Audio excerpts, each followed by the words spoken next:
Semas ka on-off elektroonikapoe avamisel, kus odavad hinnad tekitasid tõelise kaose. Aga mitu tundi olnud olete? Ei ole nii palju. No kui sa nüüd väga hästi mõtled, et kui õhtul 11 siiamaani see on väike aritmeetriline lehe lihtsalt tuleb.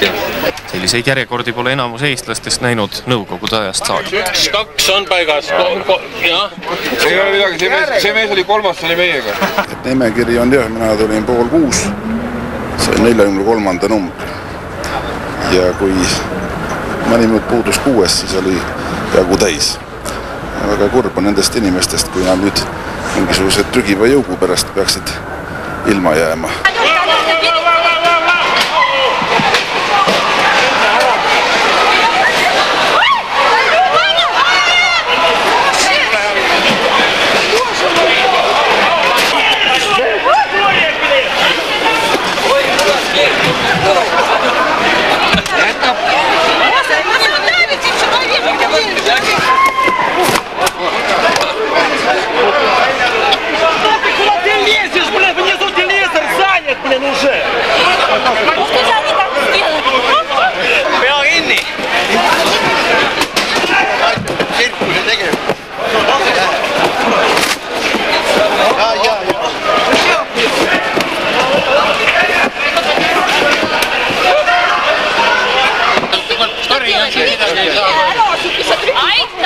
Palun võtke rahu, palun! Mine ära siit!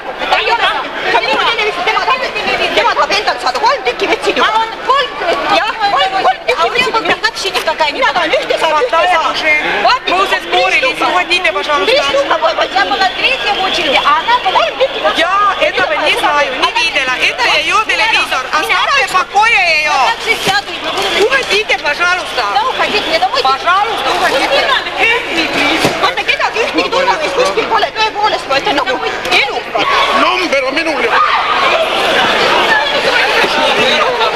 Vaata, näita number siia. Näita number siia. Minul on number. Temal ei ole number. Saad aru, kes võttis selle esimene? Number loeb. Aga kes võttis esimesena siis see? Minul on number, ma olen seisnud üles saanud. No siis järjelt, kui tema on number... Mis te ise ei saanudki või? Ei saanudki. С вечера забрал 2 телевизора и стоит. Ну, так же нельзя. Ну, нельзя же так. Saite kätte? Jaa. Oli raske? Oli Nõukogude armees olnud 2 aastat 7 kuud. Oskusi on. Usun, et ei pahanda, et me näitasime seda lõiku natuke pikemalt, sest küll ma arvan, et selliste asjade näitamiseks ongi televisioon mõeldud ja seda meeldivam on inimeste tohutu agarus endale uute telerite soetamisel.